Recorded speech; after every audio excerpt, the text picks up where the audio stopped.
Quad Cities has issued a severe thunderstorm warning for Keokuk County, Western Washington County, Southwestern Benton County, Jefferson County, Iowa County, until 7:45 p.m. At 6:48 p.m., a severe thunderstorm was located over Lindy, or 12 miles northwest of Fairfield, moving north at 60 miles an hour. Expected hazards include 70 miles an hour wind gusts.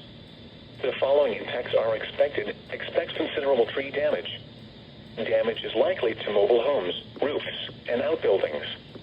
Locations impacted include Newhall, Parnell, Richland, Pekin, Jefferson County Park, Wachita, Hyamena, Lake Darling State Park, Iowa County Fairgrounds, Hedrick, Abingdon, Thornburg, Keokuk County Fairgrounds, Belle Plaine, Conroy, Hayesville, West Amana, Purley, Lake Iowa Park, and Keswick.